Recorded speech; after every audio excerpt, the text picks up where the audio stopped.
Katika kijiji kidogo chenye utulivu, mbali na kelele za mjini, waliishi mwanaume aliyeitwa Hasani na mke wake Nyota. Maisha yao yalikuwa rahisi, lakini yamejaa amani na kazi. Walikuwa na nyumba ya udongo, shamba na mifugo. Kila asubuhi waliinuka mapema, wakafagia uwanja wa nyumbani, wakawatunza wanyama, kisha wakaenda kulima mashamba yao. Pamoja waliishi kwa matunda ya jasho lao. Maisha hayakuwa mepesi, lakini hawakukosa chochote. Naye Hasani alimshukuru Mungu kwa kila siku iliyopita kwa amani. Hata hivyo, mara nyingi alipoyatazama vibanda vya kijiji na vumbi la njia, Nyota aliwaza kuhusu maisha ya mjini. Moyoni mwake alijiona kwenye barabara za lami, taa zenye mwangaza, magari na nyumba kubwa za kisasa. Siku moja akamwambia mumewe, Hasani, maisha hapa kijijini yamekuwa magumu sana. Ingekuwa bora kwetu kuhamia mjini. Waangalie marafiki zako kule, uone jinsi walivyopiga hatua maishani. Hasani akamjibu kwa upole, maisha mke wangu, kwanza ni kuridhika na kile ulicho nacho. Sisi tuna nyumba, mashamba na wanyama. Mjini watu wengi wanateseka ili waishi maisha ya anasa. Hakuna kitu kinachovuruga amani ya mtu kama kodi. Unaweza kukosa pesa ya kula, ukalala njaa bila mtu yoyote kujua. Lakini usipolipa kodi, kila mtu atajua una deni. Kwa nini tuingie katika maisha hayo? Licha ya maneno hayo, moyo wa Nyota uliendelea kuelekea mjini. Usiku, Hasani alipolala, mara nyingi Nyota alikesha akitazama nyota, akiota maisha mengine.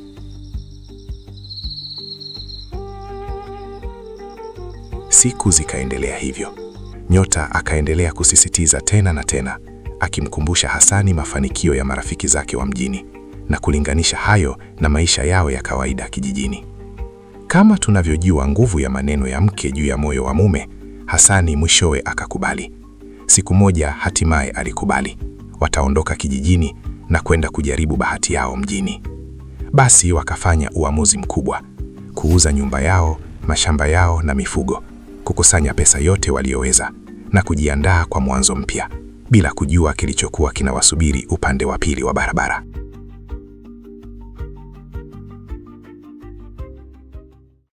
Siku ya kuondoka ilifika hatimaye.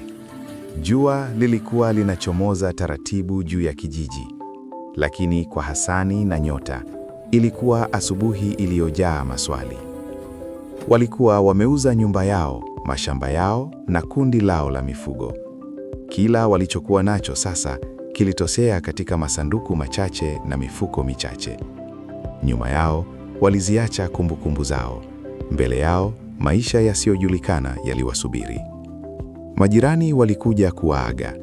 Wengine waliwaangalia kwa mshangao wa kuvutiwa, wengine kwa huzuni, wakijiuliza kama watawaona tena wakiishi miongoni mwao. Watoto walikimbia kuzunguka lori, wakicheka ili kuficha maumivu ya kuwaona wakiondoka. Mzee wa kijiji aliwabariki, akikumbusha kwamba popote watakapokwenda, Mungu ataona mioyo yao kuliko utajiri wao. Nyota alitazama kwa mara ya mwisho shamba lao dogo, uwanja, mashamba, wanyama, kila kitu kilichokuwa maisha yao hadi sasa. Moyo wake ulisita kati ya furaha ya maendeleo na hofu ya kuacha alichokizoea. Hasani naye alihisi kifua kinabanwa, lakini alikuwa ametoa neno lake. Akamgeukia Nyota akamnongomeza, Mungu atatufungulia milango. Popote tutakapokwenda, yeye atakuwepo.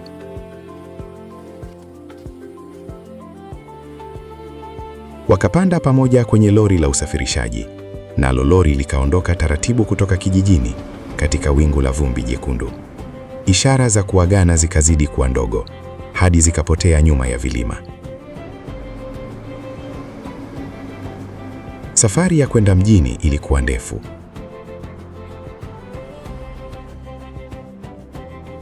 kupitia dirisha, waliona mashamba, mito, miti vikifuatana, kama kurasa za kitabu zinavyogeuzwa moja baada ya nyingine. Wakiwa wamekaa bega kwa bega, walishikana mikono kimya kimya, kila mmoja akizungumza na Mungu moyoni. Mwisho wa njia, sura ya jiji ikaonekana hatimaye mbali kwenye upeo wa macho. Majengo marefu, barabara za lami, mistari ya magari na basi yaliyojaa.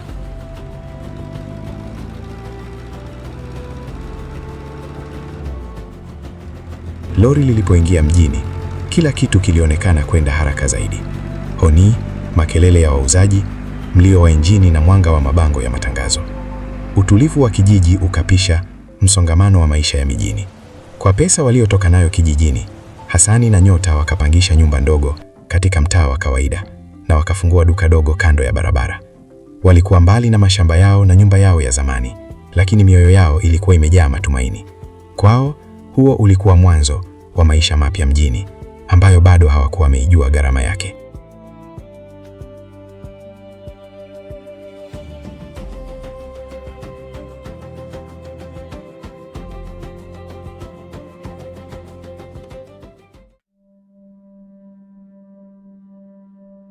Mjini, siku zilikuwa zinapita kwa haraka. Hatua kwa hatua, duka la Hasani na Nyota lilianza kukua. Wateja waliingia na kutoka, na rafu zao zilikuwa zinajaa zaidi kila wiki. Wanandoa hao walifanya kazi bega kwa bega. Nyota aliwapokea wateja kwa tabasamu lake la upendo, wakati Hasani alikuwa akishughulikia bidhaa na mahesabu. Walisaidiana, walishauriana na wakaona matunda ya juhudi zao.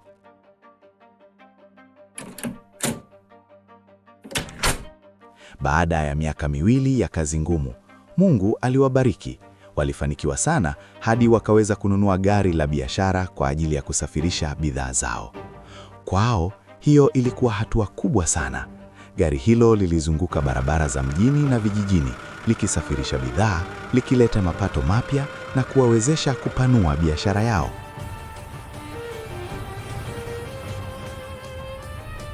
Siku moja, walirudi kijijini na gari hilo. Wakazi walishangaa kuona jinsi maisha yao yalivyobadilika kwa muda mfupi. Baadhi waliuliza, "Ni siri gani mlionayo?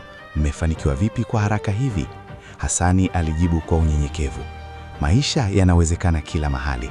Fanyeni kazi kwa bidii, muwe waaminifu na Mungu atawafungulia milango." Lakini nyuma ya maneno hayo ya hekima, sura nyingine ya maisha ilikuwa ikijiandaa kimya kimya.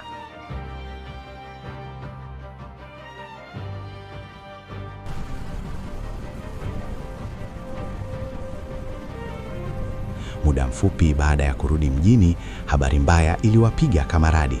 Gari lao lilipata ajali mbaya sana barabarani. Liliharibika karibu kabisa na halikuwa na bima.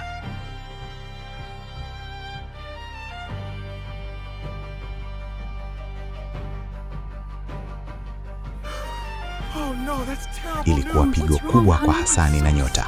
Walisimama mbele ya mabaki ya gari, mioyo yao imevunjika, macho yakiwa yamejaa machozi, wakijiuliza jinsi mambo yote yalivyobadilika kwa ghafla.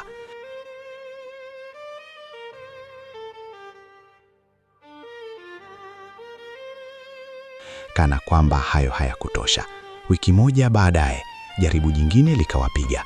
Duka lao lilishika moto usiku wa manane.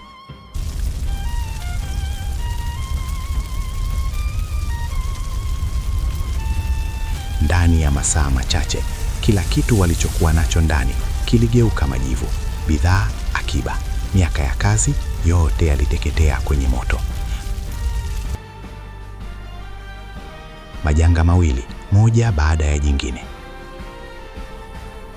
Mioyo yao ilijaa maswali, lakini mbingu zilibaki kimya. Maisha yao ambayo yalionekana thabiti, yalianza tena kuwa magumu.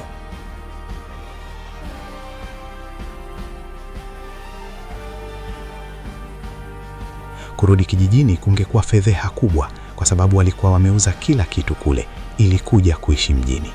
Basi, katikati ya magofu yanayotoa moshi na uchovu mwingi, Hasani akaamua kutafuta kazi.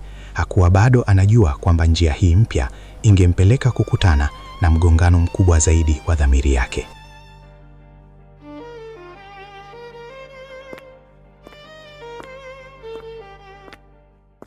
Baada ya kupoteza duka lao na gari lao, maisha yakawa magumu tena kwa Hasani na Nyota. Pesa zilipungua, madeni yaliwafuatilia, na wazo la kurudi kijijini lilionekana kuwa aibu isiyovumilika. Hasani akaanza kuzunguka mjini, akitafuta kazi ambayo ingemwezesha kulisha familia yake na kulipa kodi. Milango ilifungwa moja baada ya nyingine.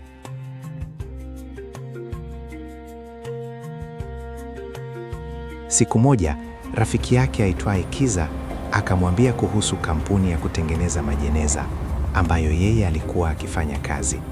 Akiuguswa na hali ya Hasani, akaamua kumpeleka akamwone bosi. Bosi alivutiwa na unyenyekevu wake na namna yake ya kuzungumza kwa heshima. Akamwajiri karibu mara moja. Kupitia kazi hiyo, maisha ya familia yakaanza kuboreka tena. Wakaweza kuchukua nyumba kwa mkopo, na Nyota akarudisha tabasamu, akifurahia kuona maisha yanarudi kuwa bora. Lakini katika kampuni hiyo kulikuwa na desturi ya ajabu. Kila asubuhi kabla ya kuanza kazi, bosi aliwakusanya wafanyakazi wote kwa ajili ya sala ndani ya washa katikati ya majeneza ya mbao. Siku moja, bosi akamwomba Hasani aongoze sala mwenyewe. Hasani hakupata ujasiri wa kukataa. Mbele ya wafanyakazi wenzake, akafunga macho na kusema kwa sauti ya dhati, wewe usikilizaye sala, ninarudi tena mbele zako. Msaidie bosi wetu apate wateja wengi ili apate fedha, alipie mishahara na kodi ya kampuni, kwa maana ni mwisho wa mwezi. Kwa wakati huo, kila mtu aliona sala hiyo kuwa nzuri sana.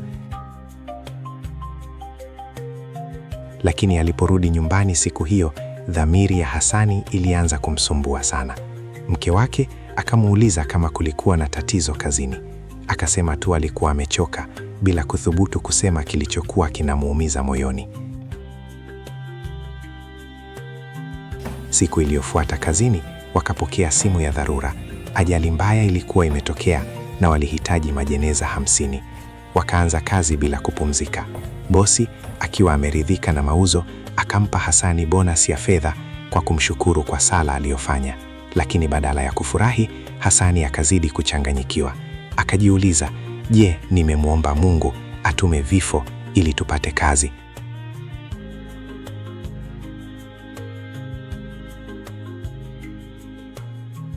Jioni aliporudi nyumbani, akamwambia Nyota kwamba alikuwa ameamua kuacha kazi hiyo.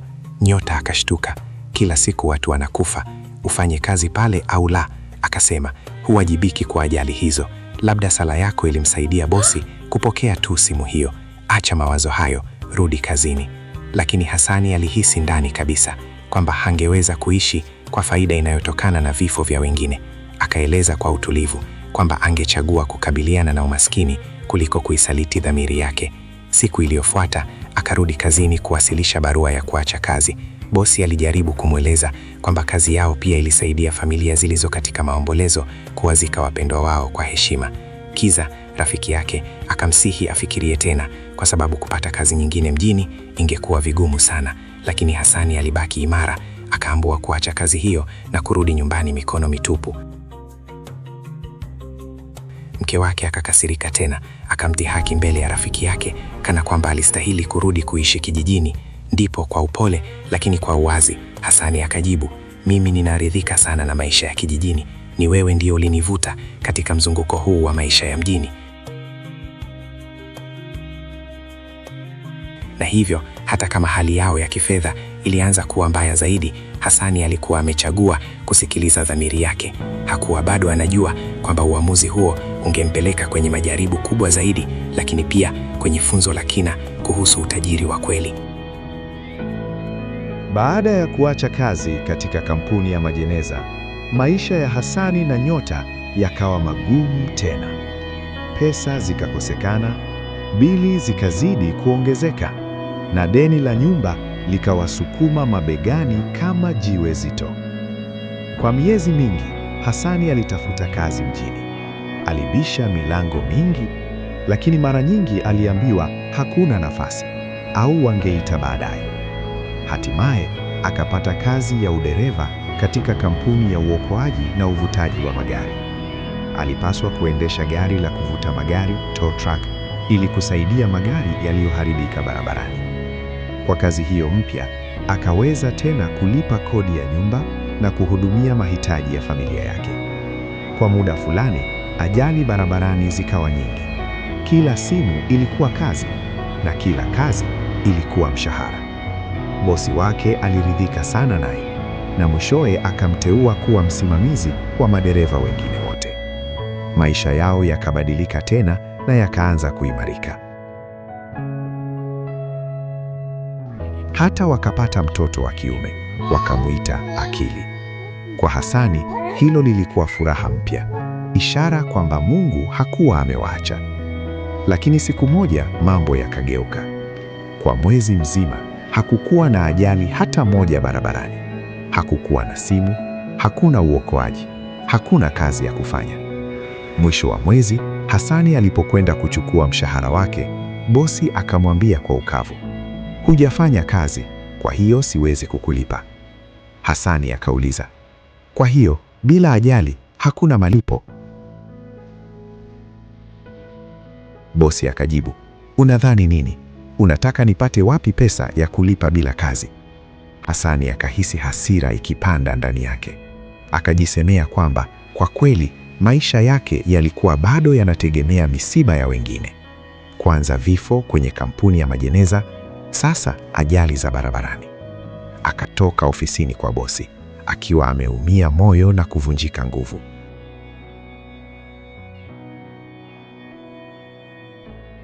Akarudi nyumbani akiwa na mzigo mzito moyoni. Nyumbani akamweleza Nyota sababu iliyomfanya aamue kuacha kazi tena. Nyota akalalamika kwa uchungu, "Labda urudi kijijini, ulime na ufuge, kwa sababu kazi za mjini zinaonekana hazikutengenezwa kwa ajili yako." Hasani alijaribu kumfahamisha kwamba kilichomkasirisha zaidi ni kufanya kazi kwa bidii mwezi mzima halafu asilipwe chochote. Lakini mazungumzo yakageuka kuwa ugomvi. Wala hakuna aliyepata suluhisho. Maisha yao yakaanza tena kuwa mazito na machungu. Siku moja, Hasani akamshawishi Nyota wauze nyumba yao ya mjini, warudi kuishi kijijini. Nyota akakataa kabisa, "Sitarudi kamwe kwenye maisha ya kijijini." Akasema, "Lazima tutafute suluhisho jingine." Walipokuwa wanatafuta kwa kukata tamaa jinsi ya kuishi, mwanaume mwingine mahali pengine mjini, naye alikuwa anakabiliana na tatizo kubwa. Alikuwa amebakiwa na siku chache tu kabla ya kufukuzwa kwenye nyumba yake kwa kukosa kulipa kodi. Mwanaume huyo, mhamiaji aliyeitwa Juma, akaamua kujifanya kuwa mganga wa jadi. Alijua watu wengi wanaamini sana uchawi na ahadi za utajiri wa haraka. Akaandika tangazo kwenye bango, "Randi milioni 50 ni zako Jumamosi hii, wasiliana na Daktari Juma." Jioni moja, Hasani alipokuwa anazurura mitaani, akaona bango hilo jekundu. Akiwa amechoka, ana wasiwasi kwa familia yake na akisukumwa na ugumu wa maisha, akaandika namba ya simu. Aliporudi nyumbani, akapiga simu kwa huyo Daktari Juma na kupanga miadi usiku huo huo. Siku hiyo, bila kujua, Hasani alikuwa amechukua hatua ambayo ingebadilisha maisha yake milele. Hatua kuelekea kamari, ahadi ya pesa rahisi na mtihani wa dhamiri yake. Usiku wa miadi, Hasani akaenda nyumbani kwa mwanaume aliyekuwa anajiita Dr. Juma.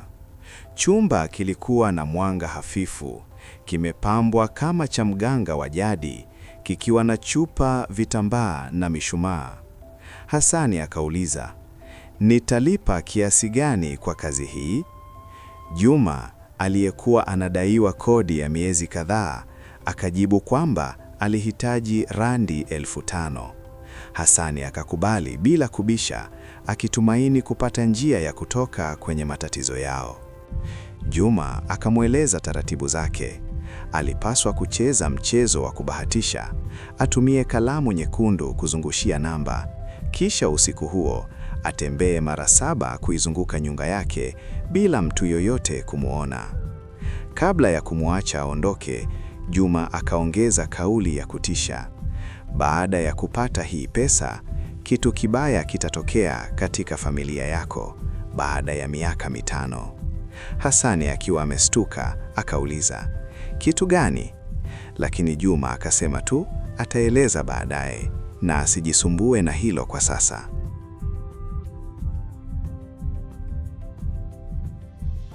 Licha ya mashaka yake, Hasani akafuata maelekezo. Saa 6 usiku akaamka, akazunguka nyumba yake mara 7, peke yake gizani, moyo ukigawanyika kati ya hofu na tumaini la mabadiliko.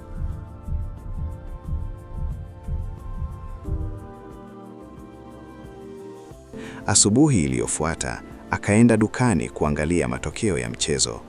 Alipoona namba zilizotangazwa, akabaki ameganda. Namba zote 6 alizocheza ndizo zilitoka. Alikuwa ameshinda randi milioni 50.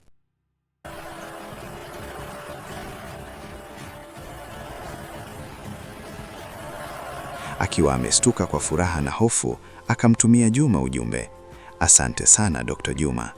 Mwanzoni Juma hakuweza kujibu, akiogopa kushitakiwa kuwa ni muongo, lakini alipoona ujumbe wa shukrani, akamrudia kwa simu kusikia habari yote.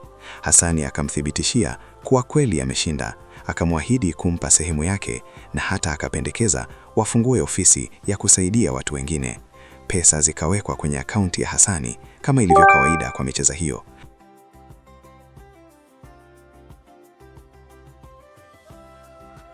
Alipomwambia Nyota habari hiyo, akajaa furaha. Alipenda maisha ya anasa na hakuelewa vizuri kwa nini mumewe alicheza kwa mara ya kwanza, yeye ambaye daima aliamini kazi kuliko bahati.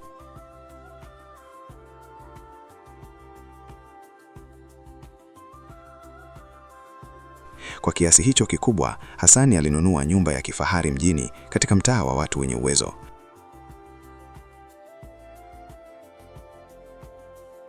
Akaanzisha pia kampuni mpya ya usafirishaji ili kuwasaidia watu wa kijijini kwake. Aliporudi kijijini, akafungua kituo cha kuwasaidia yatima na wajane, akanunua mashamba na akaanzisha miradi kadhaa ya kuendeleza jamii.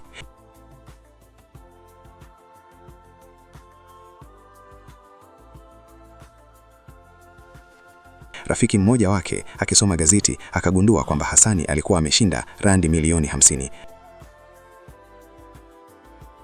Akaja kumuuliza kwa nini alijiingiza kwenye kamari hali hajawahi kuigusa kabla. Hasani akajibu, magumu ya maisha yametusukuma kuingia kwenye mambo ya ajabu ili tutoke kwenye hali hii. Nashukuru umekuja kutusaidia kusimamia pesa hizi vizuri.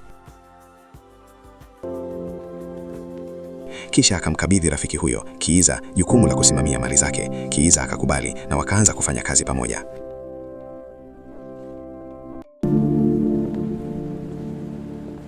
Sasa Hasani na Nyota walipenda kwenda likizo nchi za nje. Waliporudi daima walikuta mali zao ziko salama.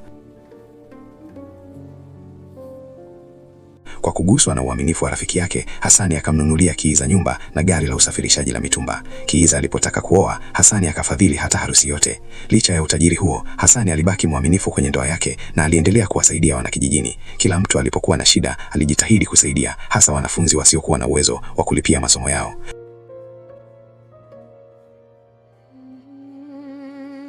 Wananchi wa kijiji walivutiwa sana na tabia yake, hadi baadhi ya familia wakawapa watoto hao wachanga jina Hasani. Aliposikia hilo, Hasani akarudi kijijini, akawakusanya watoto hao na kuwapa zawadi. Alichukua hata jukumu la kulipia masomo yao kwa furaha kubwa ya wazazi wao.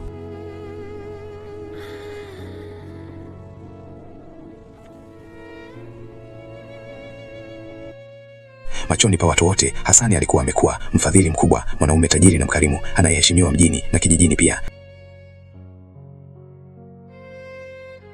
Lakini ndani kabisa yake, bila mtu yoyote kuona, wasiwasi mdogo ulianza kukua. Alikumbuka maneno ya Juma aliyosema kutakuwa na msiba baada ya miaka 5.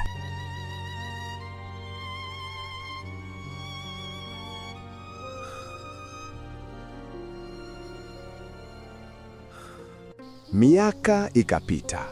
Miaka 4 ilikuwa imepita tangu siku Hasani alipojishindia kwenye mchezo wa kubahatisha.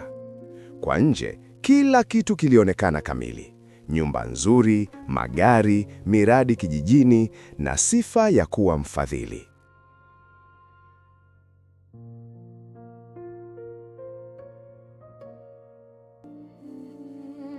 Lakini kwa siri ndani ya moyo wake, Hasani aliwaza mara kwa mara maneno ya Juma. Baada ya miaka 5, kitu kibaya kitatokea katika familia yako. Taratibu, akili yake ikajaa hofu. Akakosa hamu ya kula, hakulala vizuri, na alionekana hayupo hata katikati ya starehe. Nyota aliyempenda kwa dhati, akaona mumewe anabadilika. Okay? Alijaribu kuzungumza naye, lakini Hasani alisema tu kwa amechoka. Siku moja, hali yake ikazidi kuwa mbaya. Alikuwa amekonda, uso wake ulikuwa umefifia, na alikaa kwa masaa mengi kimya kimya.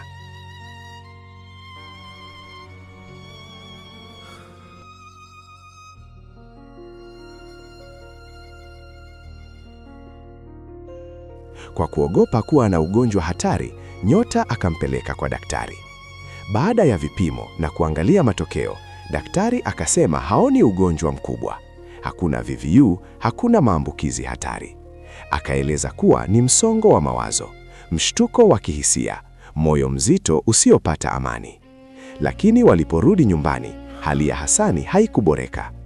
Nyota na Kiiza, rafiki yake mwaminifu, wakamsihi awaambie ukweli. Ni nini kinachokutafuna hivyo, ndugu yetu? Kwa nini unaonekana kama mtu anayebeba siri nzito kupita kiasi? Kwa muda mrefu Hasani akanyamaza, lakini jioni moja, akiona machozi ya mke wake na wasiwasi wa rafiki yake, akaamua hatimaye kusema. Aliwaalika wakae mezani kwa chakula cha jioni kilichoonekana zaidi kama ungamo la mwisho. Kwa sauti inayotetemeka akasema, rafiki yangu, mke wangu, mimi nakufa moyoni. Nilienda kwa mganga wa uongo ili nishinde kwenye mchezo wa kubahatisha. Ni yeye aliyenipa hizi namba. Aliniambia baada ya miaka 5, kitu kibaya kitapiga familia yangu ili kulinda huu utajiri. Sasa ni miaka 4 na miezi 10. Sijui kitakachotokea. Labda nitaondoka duniani. Ikipotokea hivyo, nawaomba jambo moja. Hifadhini siri hii ili heshima yangu isiharibiwe kwa jamii. Maneno hayo yaliposikika, Nyota akapasuka kwa kilio. Akajihisi mwenye hatia kwa kumsukuma kuelekea maisha ya anasa. Kiiza akauliza, kuna jambo lolote tunaweza kufanya kuzuia hiyo mikosi? Hasani akasema, labda tungefaa kurudisha utajiri, lakini unajua maana ya kufilisika. Nitaweka wapi uso wangu nikirudi kuwa maskini baada ya yote haya? Msijali, hifadhini tu siri.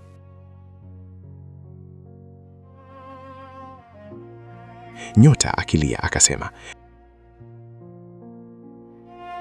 afadhali tupoteze kila kitu kuliko kukupoteza wewe. Wakakumbuka kwamba Juma aliacha anwani ya barua pepe. Pamoja wakaamua kumwandikia.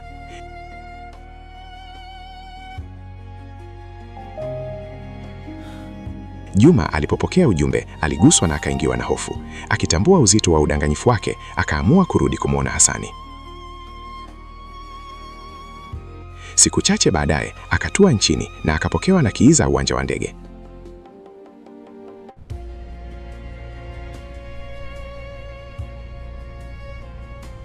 Alipofika nyumbani kwa Hasani na kuona magari ya kifahari uani, akashangazwa. Lakini alipomwona Hasani akitoka chumbani akiwa amekonda na kudhoofika kama mgonjwa wa hatua za mwisho, machozi yakampanda.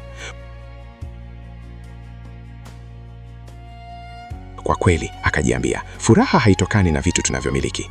Wakiwa wameketi sebuleni ana kwa ana, Juma akauliza, ni ugonjwa gani unakutesa hivi ndugu yangu? Hasani akajibu, ni lile jambo ulilonipa. Ulisema baada ya miaka 5 kitu kibaya kitatokea kulinda utajiri wangu. Ninaogopa, nisaidie ili hilo lisitokee. Mwanzoni Juma akazungumza kuhusu kufilisika, aibu mbele ya jamii, akijaribu kumfanya haone maana ya kupoteza utajiri huo wote. Lakini Nyota akasema kwa ujasiri, tuko tayari kurudisha kila kitu, mradi tu mume wangu apate amani na afya. Ndipo Juma akasema, sawa, kesho asubuhi tutamaliza jambo hili. Kesho yake wakakutana sebuleni. Mezani Juma akaweka nyaraka zinazoonyesha kwamba wanakubali kurudisha utajiri wao wote ikiwa itahitajika ili kuokoa maisha ya Hasani. Hasani, machozi yakimtoka, akachukua kalamu na kusaini. Nyota akasaini pia.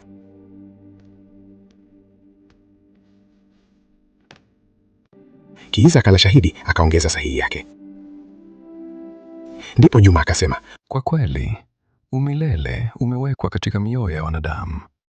Mlikuwa tayari kutoa utajiri huu wote ili kuokoa uhai wa mtu mmoja tu. Ridhikeni na kile mlicho nacho. Lazima niwaambie ukweli. Mimi si mganga wa jadi. Sikuwa na pesa ya kulipa kodi ya nyumba. Ndiyo maana nilidanganya ili niweze kuishi. Sijui chochote kuhusu mizimu wala uchawi. Niliposema kuhusu miaka 5, ilikuwa ni mtego tu. Kama ungepoteza, ningekuambia kwamba nilikuona ukifa, ili tu kubali kushindwa kwako. Mmebahatika, kwa sababu mmeelewa maana halisi ya maisha. Hifadhi utajiri wako Hasani, lakini acha dhamiri yako iongoze namna unavyotumia. Tumia pesa hizi kutenda mema, hasa kwa mayatima na wajane. Jambo la muhimu zaidi ni kujifunza kuridhika na kile ulicho nacho. Kutaka zaidi na zaidi kumewapeleka watu wengi katika hali mbaya sana. Juma aliomba msamaha kwa Muumba kwa mabaya aliyokuwa amefanya. Akalishukuru familia kwa ukarimu wao na akatangaza kuwa angerudi nyumbani asubuhi iliyofuata. Hasani na Nyota, wakiwa na machozi ya furaha mioyoni mwao, walikiri kwamba walikuwa wamejifunza mengi kupitia jaribu hilo. Walimshukuru Juma na wakamwacha aende kwa amani. Baada ya kuondoka kwa Juma, Hasani na Nyota walifanya uamuzi mkubwa. Waliuza nyumba yao ya kifahari mjini ili warudi kuishi kijijini. Siku ya kuhama, walisimama mbele ya nyumba ile kubwa. Hasani na Nyota wakaangalia kwa mara ya mwisho mahali palipowahifadhi katika miaka yao ya starehe. Hawakuhisi tena majivuno, bali amani ya ajabu ndani ya mioyo yao. Kwa pamoja wakapanda kwenye gari la mizigo, wakaondoka mjini. Baada ya safari ndefu, gari lilisimama mbele ya nyumba yao ya zamani ya udongo. Jua la machweo lilifunika ua kwa mwanga wa dhahabu. Watoto walikuwa wanacheza mbali, mbuzi wakila majani kwa utulivu. Ndani ya moyo wa Hasani, maneno yakasikika: utajiri wa kweli hautokani na vitu tunavyomiliki, bali na amani ambayo Mungu huweka moyoni. Siku zilizofuata, walianza tena kulima ardhi na kuishi maisha rahisi. Hasani aliendelea kuwasaidia wanakijiji, mayatima na wajane. Afya yake ikaimarika na moyo wake ukapata tena furaha ya mambo madogo ya maisha. Nyota akaelewa kwamba kutaka zaidi na zaidi kuliwapeleka katika msukosuko, wakati amani ilikuwa tayari ipo katika yale waliokuwa nayo tangu mwanzo. Jioni, wakiwa wamekaa mbele ya nyumba yao, walimtazama Akili akicheza na watoto wa kijiji. Wakati mwingine, Hasani alisimulia hadithi ya kunguru na kisima.